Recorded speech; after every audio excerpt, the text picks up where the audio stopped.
وَمَا لَكُمْ أَلَّا تُنْفِقُوا فِي سَبِيلِ اللَّهِ، اور تمہیں کیا ہوا ہے کہ تم اللہ کی راہ میں خرچ نہیں کرتے. وَلِلَّهِ مِيرَاثُ السَّمَاوَاتِ وَالْأَرْضِ، حالانکہ زمین و آسمان کا تو وارث اللہ ہے. یعنی تم نے تو مر جانا ہے، اللہ نے تو زندہ رہنا ہے، اور تمہیں بھی جو کچھ ملا ہے تمہارے آباء و اجداد کو، اصل تو یہ وراثت اللہ کی تھی. اللہ نے اپنے بندوں کو یہ سب کچھ دیا ہوا ہے. جب اللہ کے مال ہی میں سے اللہ مانگتا ہے تو تم دیتے نہیں ہو. لا یستوی منکم من انفق من قبل الفتح، تم میں سے جو فتح مکہ سے پہلے اللہ کی راہ میں خرچ کرتے رہے، وقاتل اور قتال کرتے رہے، اولئک اعظم درجۃ من الذین انفقوا من بعد وقاتلوا، ان کا درجہ بہت بلند ہے ان اصحاب سے جو بعد میں فتح مکہ کے مسلمان ہوئے اور انہوں نے قتال کیا اور اللہ کی راہ میں خرچ کیا. دیکھ لیں یہ آیت ہی بتا رہی ہے کہ وہ جو سارا خطاب تھا وہ صحابہ سے تھا، کافروں سے نہیں تھا کہ بھی ایمان لاؤ، ایمان لانے کا جو حق ہے اللہ کی راہ میں خرچ کرو. اور کیا ہوا ہے، کنجوسی کیوں کرتے ہو جبکہ سب کچھ اللہ نے تمہیں دیا ہے. اور اب آ گیا اور اسی آیت کے اندر کہ جو فتح مکہ سے پہلے مسلمان ہوئے اور انہوں نے اللہ کی راہ میں خرچ کیا اور قتال کیا، اور جو بعد میں وہ برابر نہیں ہو سکتے. ظاہر ہے کہ بعد میں تو گولڈن پیریڈ شروع ہو گیا. یہ تو بہت بڑا فرق ہے. اس سے بڑا فرق تو صحیح مسلم کی اس حدیث کے اندر ہے.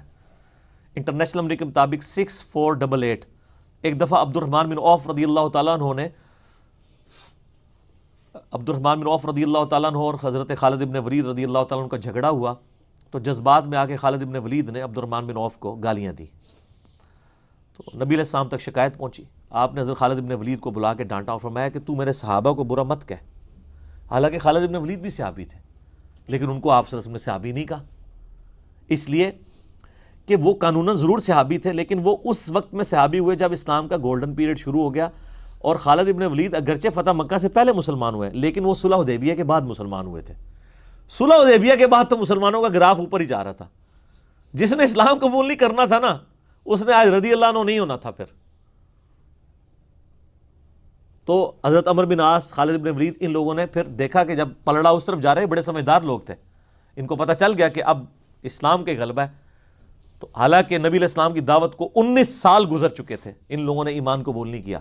19 سال کے بعد ایمان قبول کر لیا، اور آج دیکھیں ہم بھی رضی اللہ عنہ کہتے ہیں ان کو، ان سے محبت کرتے ہیں. اور بعد میں جو اللہ تعالیٰ نے ان کے ذریعے اتنی بڑی خدمات لی، یعنی رومن اور پرشین امپائر کے اوپر مسلط کر دیا حضرت خالد ابن ولید رضی اللہ تعالیٰ عنہ کو، وہ عمر سیریز کے اندر آپ دیکھ لیں. تو یہ اللہ تعالیٰ کی رحمت تھی.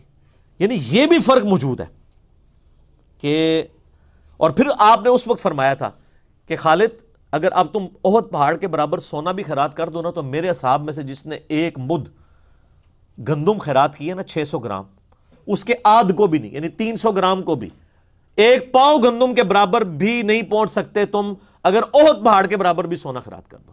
یہ وہ حدیث ہے جو ہمارے اہل سنت میں بریلوی، دیوبندی، اہل حدیث تینوں کے علماء اور بزرگ دو نمبری کرتے ہوئے آدھی حدیث بیان کرتے ہیں. میرے صحابہ کو برا مت کہو، اگر تم میں سے کوئی احد پہاڑ کے برابر سونا بھی خیرات کر دے تو ان کے ایک مد کو نہیں پہنچ سکتا. پچھلا پورشن بیان ہی نہیں کرتے. وہ کیوں نہیں بیان کرتے؟ اس لیے کہ ان کو پتہ ہے کہ حضرت معاویہ کے دور میں حضرت علی پہ ممبروں پہ سب و شتم ہوتا تھا. تو کسی کے دماغ میں یہ بات ہی نہ آ جائے کہ یار یہ تو اولین صحابہ کو ہی کہا گیا تھا کہ میرے سینئر صحابہ کو گالی نہیں نکالنی ہے.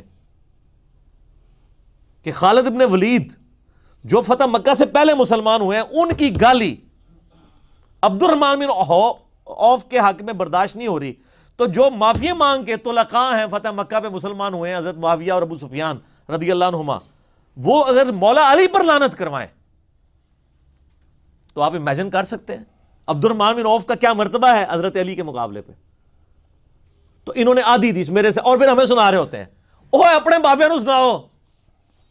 ٹھیک ہے، جنہوں نے آل امیہ کا جھوٹا دفاع کیا، ہم نے تو بتایا کہ بھئی بخاری مسلم کی حدیث ہے، میری بیٹی فاطمہ بھی چوری کرے گی اس کے ہاتھ بھی کٹیں گے.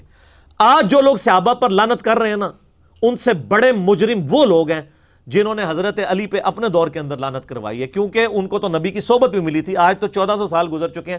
آج کے کمزور مسلمان کو آپ بینیفٹ آف ڈاؤٹ دے سکتے ہیں کہ اس کو پتہ نہیں، اس تک تو جو ٹوٹا پھوٹا دین پہنچا اس نے یہی سمجھا کہ یہ اصحاب جو ہیں وہ اہل بیت کے دشمن تھے. لیکن جنہوں نے نبی علیہ السلام کا مبارک زمانہ پایا، اس کے باوجود حضرت علی کے ساتھ زیادتیاں کی ہیں، وہ اللہ کے سامنے کیا آرگومنٹ کریں گے؟ ٹھیک ہے. تو یہ بینچ مارک، اس میں میرا مسئلہ نمبر 96 آپ دیکھ لیں، عظمت صحابہ، رد المنافقین اور سنی شیعہ کے اختلاف کا تحقیقی جائزہ۔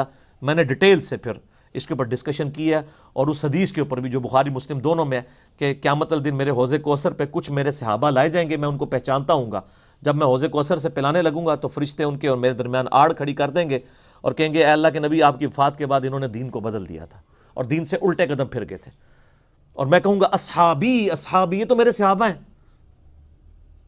اور جب یہ پتہ چلے گا پھر آپ فرمائیں گے سحقن سحقن لمن غیر بعدی، سحقن سحقن لمن بدل بعدی، ان پر پھٹکار ہو جنہوں نے میرے بعد میرے دین کو بدل دیا، ان پر پھٹکار ہو جنہوں نے میرے بعد میرے دین کے اندر بدعت کو جاری کیا۔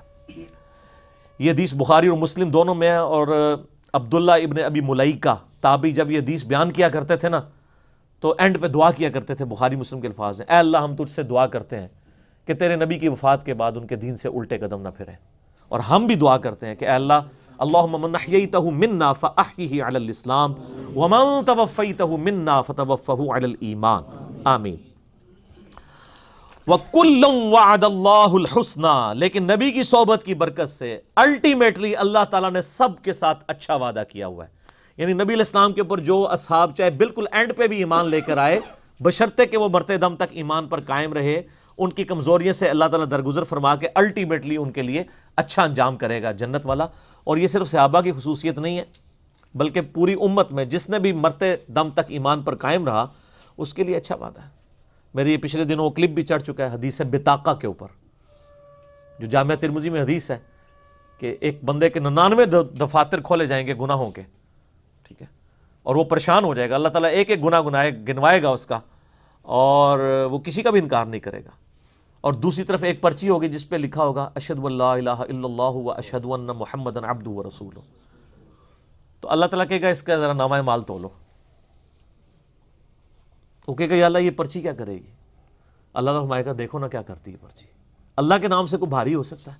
وہ جیسے ہی میزان عمل پہ رکھی جائے گی تو وہ پلڑا بھاری ہو جائے گا، اور اسے جنت کا حکم سنا دی۔ اسے حدیث بطاقہ کہتے ہیں، کاغذ کے پرزے والی حدیث، اور حاکم کے اندر ابن حبان کے اندر موجود ہے، اس کلپ میں ہم نے اس کو ڈسپلے بھی کیا کہ اگر زمین و آسمان اور اس کے اندر جتنی بھی اللہ کی مخلوقات ہیں ایک پلڑے پہ رکھ دی جائیں اور دوسرے پلڑے میں لا الہ الا اللہ تو وہ بھاری ہو جائے گا، ٹھیک ہے۔ یہ کلمہ بڑی چیز ہے، صحیح مسلم میں حدیث ہے، عمر بن عاص کی جب موت کا وقت قریب آیا اور ان کو شرمندگی ہوئی اس بات پہ جو انہوں نے حضرت علی کے ساتھ، معاویہ کے رضی اللہ تعالیٰ عنہ کے ساتھ مل کے جنگ کی تھی، تو بڑا روئے، تو ان کے بیٹے نے کہا، 321 نمبر ہے کتاب الایمان میں صحیح مسلم کے اندر، دیوار کی طرف منہ کر کے رونا شروع کر دیا۔ تو بیٹے نے کہا کہ آپ تو بخشے بخشائے ہیں، آپ نے تو یرموک لڑی ہوئی ہے، تو آپ تو نبی کے صحابی ہیں، اس سے بڑا درجہ کیا ہے؟